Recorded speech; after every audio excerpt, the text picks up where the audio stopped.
जय हनुमान। आइए सुनते हैं बुढ़ाऊ हनुमान जी की मंगलवार के दिन कथा। बुढ़ाऊ मंगल व्रत कथा। बुढ़ाऊ मंगल उत्सव हनुमान जी के वृद्ध रूप के लिए किया जाता है। यह उत्सव ज्येष्ठ मास के चारों मंगलवार को आयोजित किया जाता है, जिसे प्रचलित भाषा में बूढ़े मंगल के नाम से भी जाना जाता है। बुढ़ाऊ मंगल हिंदुओं का एक महत्वपूर्ण पर्व है। इसे भारत में वानर राज राम भक्त हनुमान जी के वृद्ध रूप की पूजा की जाती है।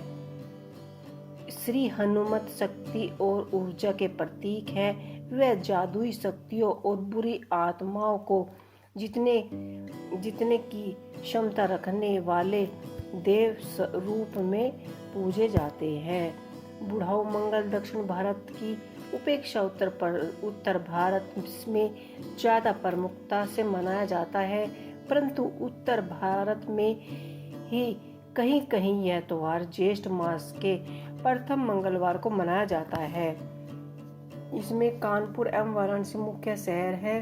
भगवान हनुमान को महादेव का 11वां अवतार भी कहा जाता है। हनुमान जी की पूजा करना और व्रत रखने से हनुमान जी का आशीर्वाद प्राप्त होता है और जीवन में किसी प्रकार का कोई संकट नहीं आता। इसलिए हनुमान जी की संकट मोचन भी कहा जाता है। ज्योतिष विज्ञानों के अनुसार लोगों की कुंडली में शनि अशुभ स्थिति में होता है, यह फिर शनि की 7.5 चल रही होती है। उन लोगों के लिए भी हनुमान जी के सुंदरकांड का 108 पाठ या हनुमान जी चालीसा 1001 पाठ करने से शनि ग्रह से जुड़ी समस्याएं कम हो जाती हैं। हनुमान जी को मंगलकारी कहते हैं, इसीलिए इनकी पूजा जीवन में मंगल लेकर आती है। केसरी तथा माता अंजनी के पुत्र श्री हनुमान जी को महावीर, बजरंगी, मारुति, पवन पुत्र, अंजनी पुत्र तथा केसरी नंदन के नाम से भी जाना जाता है।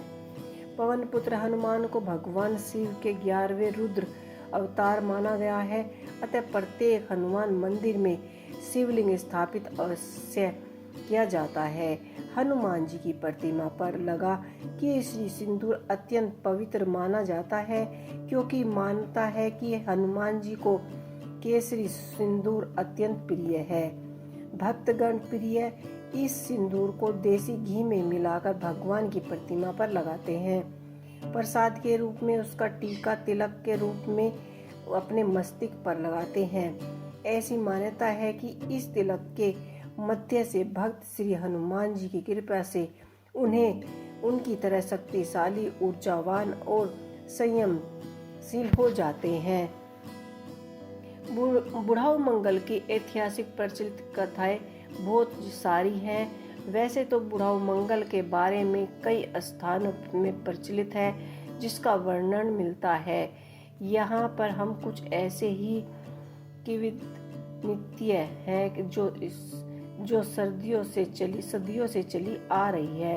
पुरानी मान्यताओं के अनुसार एक कथा यह भी है कि महाभारत काल में हजारों हाथियों के बल को धारण किए भीम को अपनी शक्तियों पर बड़ा ही अभिमान और घमंड हो गया।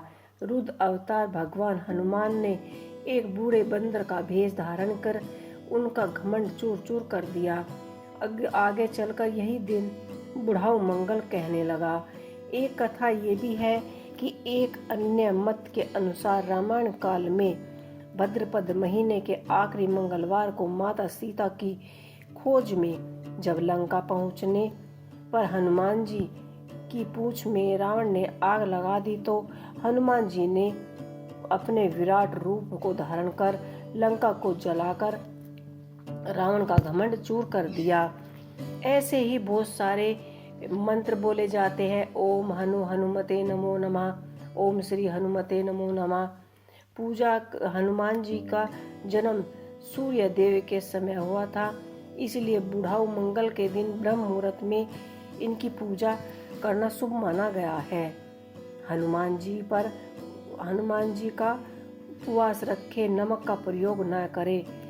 बहुत सारे ऐसे नियम हैं जो हमें हनुमान जी के व्रत में करने चाहिए। और हनुमान जी के प्रिय चीज़ों का भोग जैसे लड्डू, केला, अंगूर, शुद्ध चावल की खीर चढ़ानी चाहिए। बुढ़ाऊ मंगल के 101 बार हनुमान जी चालीसा, सुंदरकांड का पाठ, बजरंग बाण का पाठ करना शुभ होता है। सारे कष्ट संकट मोचन दूर कर देते हैं। श्री हनुमत लाल पर सिंदूर चढ़ाएं, हनुमत ध्वज प्रथम भजन कीर्तन करें। रामचरितमानस का पाठ करने से भी शुभ अत्यंत लाभकारी होते हैं। बुढ़ाऊ मंगल के दिन कुछ उपाय करने से धन और व्यापार में अनेक आने वाली बाधाओं को दूर किया जा सकता है। बुढ़ाऊ मंगल के दिन शुभ मुहूर्त में हनुमान जी को चमेली के तेल का दीपक अवश्य ही जलाना चाहिए और उन्हें चोला चढ़ाना चाहिए और ध्वज भी चढ़ाना चाहिए। इससे हनुमान जी बहुत ही प्रसन्न होते हैं। तो ये सारी चीज़ें आपको ध्यान रखने वाली हैं।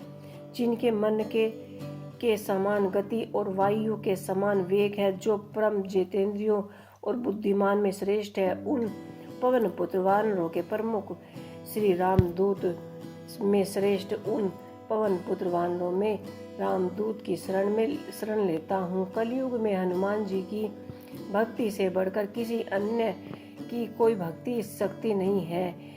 राम रक्षा स्रोत के लिए गए हनुमान जी के प्रति शरणगत होने के लिए श्लोक का मंत्र या जाप करने से हनुमान जी तुरंत ही साधक की याचना सुन लेते हैं और अपने शरण में ले लेते हैं। जो व्यक्ति हनुमान जी का प्रतिदिन ध्यान करते हैं, उन्हें हनुमान जी अपनी बुद्धि से क्रोध को हटाकर बल और संचार देते हैं। हनुमान भक्ति, शांति, चिंता, निबिक को समझदार बना देते हैं।